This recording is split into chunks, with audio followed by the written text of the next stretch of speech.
name's Stanislaus Kimani Karaoke. I'm a certified guinea fowl farmer, and this is how my story unfolded.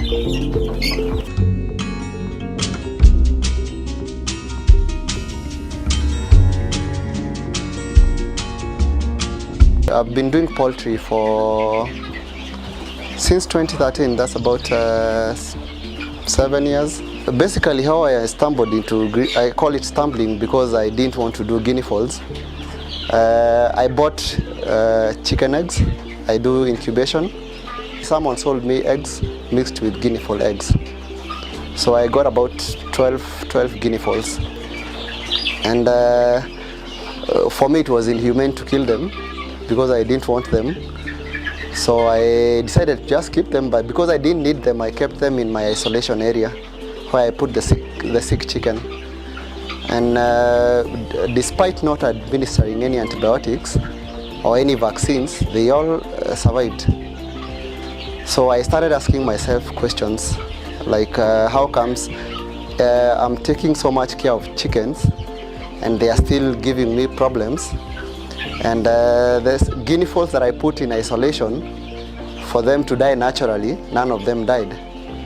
So after they were mature, I ate one of them. And it was quite tasty, just like chicken, but maybe a bit tastier. So then I started doing my research, of course on Google, and talking to people who have done it. And once they told me that Google will also tell you that guinea fowls have no issues with diseases. They are very hardy birds. So that's how I started. Through my research, I realized also that you need to acquire a license from KWS. So I went to KWS, I got my license, and now I'm in the process. As you can see, I'm in the process of hatching chicks to build on my parent stock. Of course, I'm still selling some because anything can happen in a farm. Even a fire can break out and you lose all your flock. So I would want not to put all my eggs in one bucket. Basically, I would say guinea fowl doesn't have too many do's and don'ts. You just need first to identify a supplier, whether you want to start with hatching or you want to start with birds. Because again, since guinea fowl is considered an ornamental bird in Kenya, then most people buy like 2 or 4. Actually, people sell them in pairs because of the price. So you need to also dispose your cocks. So if someone starts with 4 and they end up having 100, then there is serious inbreeding there. So you need to be careful when you're selecting your startup flock. So in my experience, the most unique thing about guinea fowls is that they are not costly to raise because there are no diseases.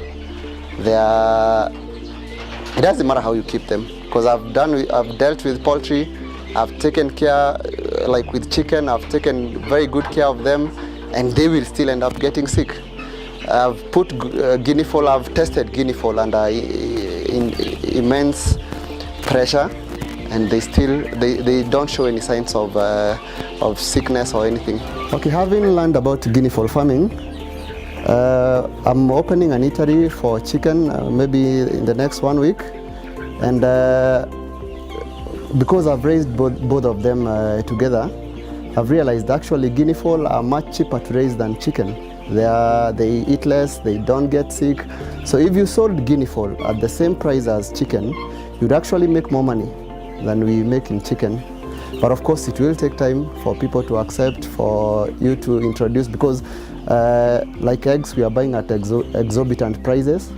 But with time, once anyone has their own parent stock, then it is easy to compete with chicken, because first the consumption will be lower, the feed consumption. You will spend less on antibiotics, and once you sell them at the same price as chicken, then it means anyone can afford to eat them. You just don't need to buy them as ornamental birds. And having eaten a guinea fowl, I can tell you for sure that guinea fowl meat is almost the same as chicken, but it is more tastier. It's a game meat.